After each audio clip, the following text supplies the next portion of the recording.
They say that behind every successful woman is a man who supported her. For 7 years, I was that man. I was the one who worked double shifts at the warehouse so my wife, Sarah, could finish law school without student loans. I was the one who cooked dinner, cleaned the apartment, and ironed her suits while she pulled all-nighters studying for the bar exam. We had a deal. She always said, "Dave, once I make partner, it's going to be us against the world. I'll retire you. We'll travel." I believed her. I believed in us. Last Friday was the night everything was supposed to pay off. Sarah had just won the Litigator of the Year award in New York City.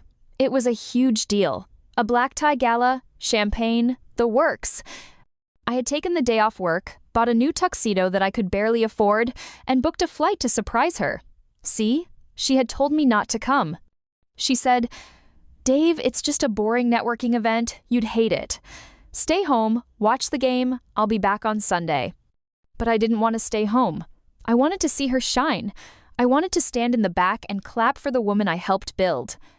So, I flew into JFK, took a cab to the hotel ballroom, and walked in around 8 p.m. The room was dripping with wealth. Chandeliers, expensive perfume, people who looked like they owned the city. I felt a little out of place in my rented tux, but I scanned the room looking for her. I found her near the bar. She looked breathtaking. She was wearing a red dress that I had never seen before, laughing with a group of men in suits. I started walking toward her, a smile on my face, ready to surprise her. But then I stopped. A man tall, sharp jawline, wearing a suit that cost more than my car, put his hand on the small of her back. It wasn't a friendly pat. It was possessive. Familiar. I stepped behind a large pillar, my heart hammering in my chest. I told myself I was being paranoid. Maybe he was just a colleague. Maybe that's how lawyers interact. But then, one of the older men in the group raised his glass. "To the power couple," he said loudly, "Sarah, you and Michael are unstoppable. I don't know how you do it." Sarah laughed, leaning into Michael's touch. "Well," she said, her voice clear and confident, "I couldn't do it without him. Michael isn't just my senior partner. He's my rock. He understands this life. You know how hard it is to find someone on your level?" The older man nodded. "And what about that husband of yours? The warehouse guy? Is he still in the picture?" I held my breath. This was it. This was the moment she would defend me. This was the moment she would say, "He's the reason I'm here." Instead, Sarah sighed, a long, dramatic sigh. "Oh, Dave," she said, rolling her eyes playfully, "he's sweet, but we're in different worlds now. Honestly, we're practically separated. He just doesn't get the ambition. It's like dragging an anchor around. I'm just waiting for the right time to cut the cord without hurting his feelings too much." Michael squeezed her shoulder and whispered something in her ear that made her giggle. "Don't worry," Michael said to the group. "She's with the right team now."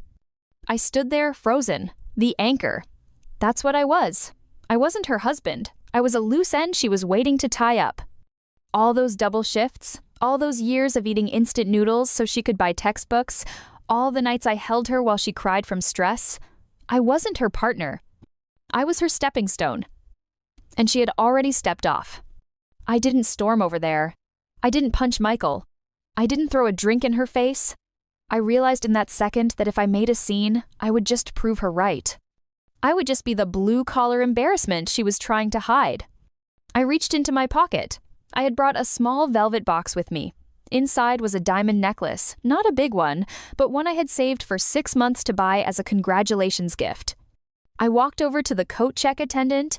I pulled a $20 bill and the velvet box from my pocket. I scribbled a note on the back of my boarding pass. The note read, "You're right. You shouldn't drag an anchor around. You're free to fly now. Congratulations on the award. The warehouse guy." I gave the box and the note to the attendant. "Do you see the woman in the red dress?" I asked. "Give this to her when she leaves tonight." I walked out of the hotel and went straight to the airport. I didn't go home to our apartment. I went to my brother's house. I turned off my phone. When I finally turned it on the next morning, I had 50 missed calls. Texts that went from confused to angry to desperate. "Dave, where are you?" "Dave, let me explain."